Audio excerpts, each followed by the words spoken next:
नाक्यावरती नाकाबंदी असणार आहे, ज्याच्यामध्ये आम्ही ड्रंक अँड ड्राईव्हचे देखील केसेस करणार आहोत. त्यामुळे असं कोणी डोक्यात ठेवून असेल की आपण दारू पिऊन खूप मजा मस्ती करू, तर त्यांनी अशा गोष्टी करू नये, कायद्याच्या कचाट्यात सापडू नये. कारण आमच्या ताब्यात आले तर आम्ही कोणत्याही कायदेशीर कारवाई केल्याशिवाय सोडणार नाहीये.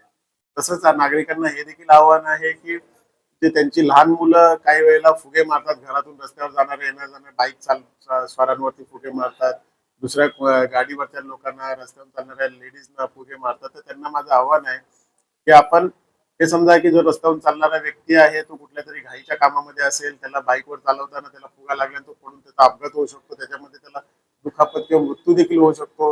ह्या गोष्टी वैयक्तिक जरी झाल्या तरी काही वेळेला जो चालणारा रस्त्यावरून चालणारा व्यक्ती हा दुसऱ्या समाजाचा असू शकतो, दुसऱ्या धर्माचा असू शकतो. त्यामुळे त्याच्या धार्मिक भावना दुखावून समाजात तेढ निर्माण होण्यासारखी गोष्टी देखील होतात. त्यामुळे आपण आपल्या पाल्यांना, मुलांना नियंत्रणात ठेवून अशा कोणतीही ते घटना करणार नाही ज्याच्यामुळे कायदा सुव्यवस्थेचा प्रश्न निर्माण होणार नाही, याकडे लक्ष ठेवावे.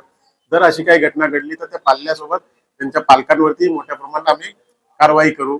उद्या रंगपंचमीच्या दिवशी रमजान ईद चालू असताना उद्या नमाज आहे, याचा शुक्रवारचा नमाज आहे.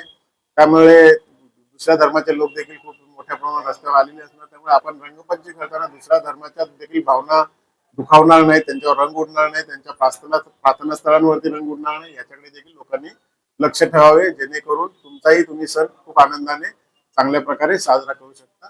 पुन्हा एकदा माझ्याकडून होळीच्या सर्वांना हार्दिक शुभेच्छा.